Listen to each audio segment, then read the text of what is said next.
le docteur Anne Cadier, je suis médecin sur l'équipe mobile de soins palliatifs de l'hôpital de Bayonne. C'est juste l'inverse de ce pourquoi vous avez été formé. Vous avez été formé à sauver des vies à la base. Ah bah oui, en médecine, on est des sauveurs. On est formé pour ça, pour guérir. On est formaté. Nos cours, on apprend les traitements, les chirurgies. On n'apprend jamais à accompagner les gens dans la mort alors qu'on y va tous. Et vous disiez c'est difficile même pour certains médecins. Ouais, parce que c'est tabou. Je crois que c'est tabou. C'est tabou dans la société, je pense quand même. Hein. On cache nos morts et dans notre formation aussi. Et c'est un échec, c'est vécu comme un échec. Quand le patient meurt, c'est un échec. Alors que pas toujours, que c'est l'évolution des maladies aussi et qu'on est là aussi pour ça, quoi, pour les accompagner là-dedans. Les directives anticipées, c'est quoi ? C'est un document qui permet de dire ce qu'on ne veut pas.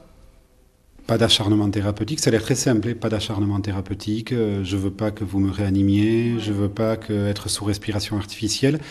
Ça a l'air très clair comme ça et pourtant vous dites mais chaque cas est individuel et à chaque fois c'est un débat.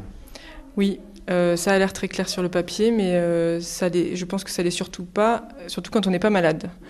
Parce qu'on ne peut pas savoir, ni vous ni moi aujourd'hui, ce qu'on voudra le jour où on est au pied du mur. Et on voit les gens changer d'avis, parce que je pense qu'on a aussi un espèce d'instinct qui nous fait quand même toujours avoir l'envie de vivre. Hein, on est des animaux. Voilà, pas si simple que ça. Alors pour moi, c'est vraiment un outil hyper intéressant chez les gens malades, chez les gens dont on sait, les gens qui sont par exemple dialysés, les gens qui ont une sclérose latérale amyotrophique, une maladie de Charcot. On sait comment va évoluer la maladie, donc c'est très important de savoir ce qu'ils veulent et on peut prévoir un peu ce qui va se passer. On sait que les gens à un moment ne vont plus pouvoir s'exprimer, donc c'est important de savoir ce qu'ils veulent. Après, les gens bien portants, enfin moi je trouve compliqué personnellement. Moi personnellement, je suis incapable de dire. Je dis évidemment, j'ai pas envie de vivre comme par exemple Vincent Lambert, comme d'autres patients qu'on voit dans un fauteuil roulant avec les bras et les jambes en moins. Mais en fin de compte, le jour J, je sais pas ce que je voudrais. Enfin, j'ai beaucoup de mal à être sûre. Et moi, en tant que médecin, si le patient arrive, même s'il a écrit des directives anticipées, j'avoue que j'ai le doute. Est-ce que vraiment, au jour d'aujourd'hui, quand il est dans la situation, est-ce qu'il veut toujours ça, ne pas être réanimé ? Parce que le pas d'acharnement thérapeutique, la loi nous l'impose déjà. Il y a un peu un doublon. Hein. La loi nous interdit l'acharnement thérapeutique. Et en même temps, on demande aux patients de signer un document comme quoi ils ne veulent pas d'acharnement thérapeutique. Enfin, c'est de plus en plus évident pour tout le monde qu'on ne doit pas faire d'acharnement thérapeutique. Mais qu'est-ce qu'on met derrière le mot d'acharnement thérapeutique ?